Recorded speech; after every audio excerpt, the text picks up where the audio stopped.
kembali ke informasi terkait pengelolaan sampah di Indonesia. Saudara, persoalan sampah di Indonesia seolah tidak pernah selesai, padahal regulasi dan teknologi untuk pengelolaan sampah sudah relatif lengkap, termasuk pemanfaatan sampah menjadi sesuatu yang memiliki nilai dan menguntungkan. Lalu bagaimana solusi untuk mengatasi persoalan sampah dari yang mencemari lingkungan menjadi bernilai dan ramah lingkungan? Untuk membahasnya kita sudah tersambung bersama pemerhati dan pengamat regulasi persampahan, Bapak Asrul Hussein. Selamat pagi Pak Asrul, salam sehat. Selamat pagi, Assalamualaikum, salam sehat Pak. Ya Pak Asrul, secara umum bagaimana sejauh ini Bapak melihat pengelolaan sampah di Indonesia?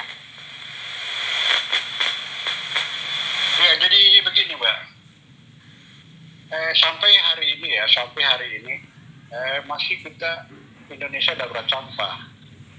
Sementara regulasi persampahan kita yaitu Undang-Undang 18 tahun 2008 tentang pengelolaan sampah itu sudah berusia 13 tahun. Namun sampai hari ini itu belum dijalankan sebagaimana amanat daripada regulasi itu. Itu persoalan sebenarnya. Jadi kita hanya selalu ke infrastruktur, sementara suprastrukturnya nggak beres, sistemnya nggak beres, karena undang-undangnya tidak berjalan. Itu sampai masih bermasalah persampahan kita sampai hari ini. Jadi seharusnya itu sampah itu sudah tidak ke TPA lagi sejak 2013. Itu amanat Undang-Undang 18 tahun 2008 tentang pengelolaan sampah. Jadi tidak ada lagi istilah sampah keluar dari rumah. Yang keluar dari rumah itu adalah scrap sampah yang sudah terpilah. Nah, sementara kita di Indonesia ini ada 438 TPA di seluruh Indonesia. Ya. Itu hampir pasti 90% itu masih pola lama Mbak, itu pola lama. Jadi nggak bisa lagi, itu salah itu. Gitu. Baik Pak, jadi memang aturan ataupun regulasi untuk pengelolaan sampah ini sudah ada namun belum efektif diaplikasikan, begitu Pak? Ya benar, jadi tidak dijalankan. Jadi pemerintah pusat ini sebenarnya tidak tegas. Harapannya ini harus sebenarnya Presiden Jokowi itu sudah sangat peduli sebenarnya. Malah selama 2 periode Pak Jokowi itu sudah 6 kali rapat kabinet terbatas. Namun 16 kementerian lembaga yang ada mengurus persampahan ini itu sampai hari ini masing-masing bergerak tanpa ada sinergi antar kementerian lembaga ini Mbak. Jadi ini persoalannya di sini yang Presiden harus paham di sini. Jadi tidak ada koordinasi.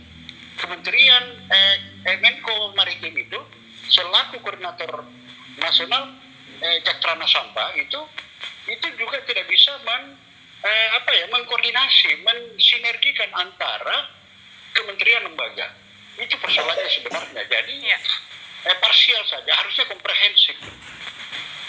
Baik Pak, saya ingin ke hal yang sempat ramai dikritik oleh aktivis lingkungan khususnya adalah kemunculan air minum galon sekali pakai Pak. Ini kan kontraproduktif dengan upaya pemerintah mengurangi sampah plastik. Bagaimana tanggapan Bapak? Benar. Jadi begini, persoalan munculnya galon sekali pakai itu akhirnya sebenarnya itu awalnya itu sebenarnya munculnya dari persampahan. Pernah dulu muncul tapi stop lagi. Muncul persoalan pelarangan plastik sekali pakai, akhirnya muncul BPA. Muncul BP POM akan melabel galon yang guna ulang. Sementara baru muncul ini guna ulang ini setelah muncul kemasan sekali pakai, galon sekali pakai. Ini persoalan sebenarnya. Jadi seakan-akan di sini ada diskriminasi ya oleh BP POM untuk melabel galon yang guna ulang, sementara galon yang sekali pakai itu memang tidak mengandung BPA tapi dia mengandung racun lain, polimer gitu loh. Jadi harusnya itu persoalannya. Namun kita kembali kepada persoalan pelarangan sekali pakai, galon sekali pakai itu sebenarnya lebih melanggar karena tidak boleh sebenarnya muncul lagi. Dan kenapa dia muncul itu? Itu persoalannya sebenarnya. Jadi harusnya ini BP POM di situ sebenarnya harus komprehensif sekali label sebuah produk. Seluruh produk makanan, pangan itu, makanan dan minuman harus dilabel semua bahwa kemasan ini mengandung racun ini, migrasi pada tahap toleransinya begini, ambang batasnya begini, baru dia bisa migrasi ke produknya. Itu syaratnya. Jangan cuma bisphenol saja yang mau dilabel dalam guna ulang itu, mau dilabel saja, jangan. Itu diskriminasi. Jadi seakan-akan ada keberpihakan kepada kelompok perusahaan tertentu gitu. Itu sebenarnya. Baik Pak, jadi memang hal ini sedikit kontra dengan upaya mengurangi sampah plastik.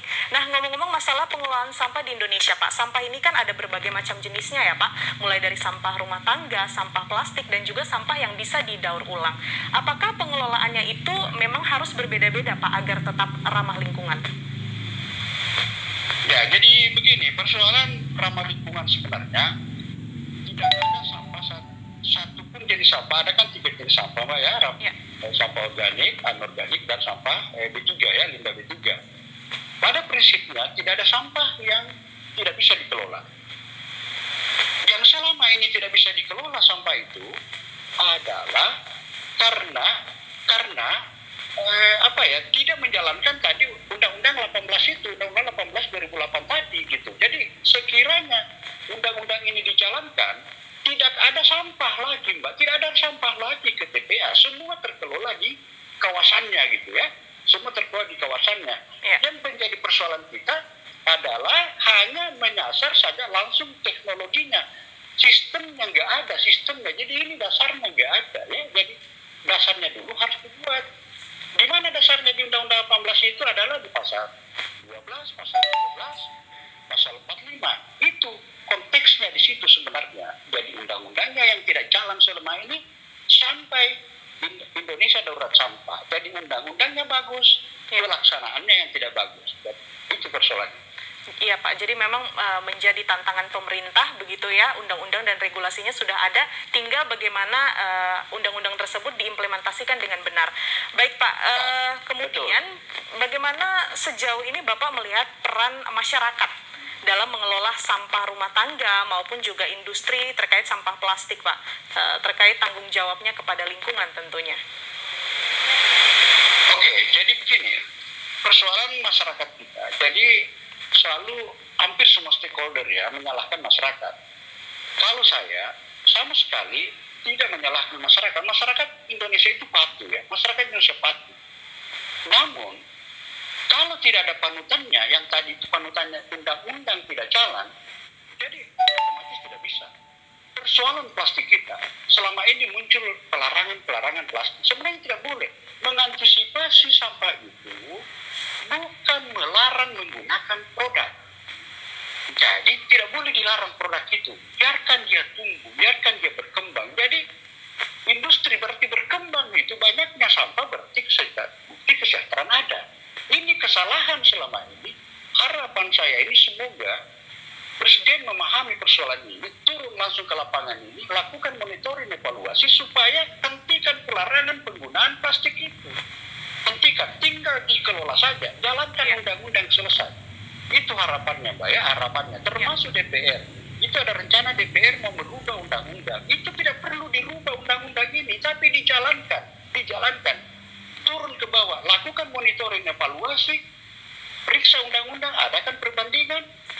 Yang pasti undang-undangnya bagus, tinggal pelaksanaannya tidak beres. Baik Pak, tadi Bapak sempat mengatakan bahwa sebenarnya tidak harus menyalahkan masyarakat seperti itu karena regulasinya sudah ada untuk pengelolaan sampah. Apakah Bapak menilai masyarakat ini sudah cukup teredukasi bahwa sampah jika dikelola dengan baik dan benar bisa menghasilkan sesuatu yang bernilai begitu? Ya, jadi begini Mbak, apa yang saya sampaikan ini bukan cuma saya sekedar asal ngomong aja ya, karena kebetulan juga ada beberapa daerah, saya keliling seluruh Indonesia ya, jadi ada beberapa daerah kita menerapkan undang-undang ini, dan sudah beberapa daerah di kabupaten kota di Indonesia itu sudah menjalankan, seperti di Jawa Timur, Pasuruan, dan lain sebagainya, sampai ke Sibolga, ke Deli Serdang kemarin itu sampai sudah turun ke bawah itu persoalan. Jadi sebenarnya kita itu masyarakat di dalam Undang-Undang 18 Pak, di pasal 12 itu masyarakat difasilitasi sarana prasarana untuk memilah di rumah tangga. Selama ini pemerintah pusat dan pemerintah daerah hanya menghimbau saja masyarakat pilah sampah. Setelah masyarakat pilah, diangkut, dicampur lagi. Itu sudah kesalahan besar di situ. Jadi percuma dihimbau, jadi memang bukan himbauan.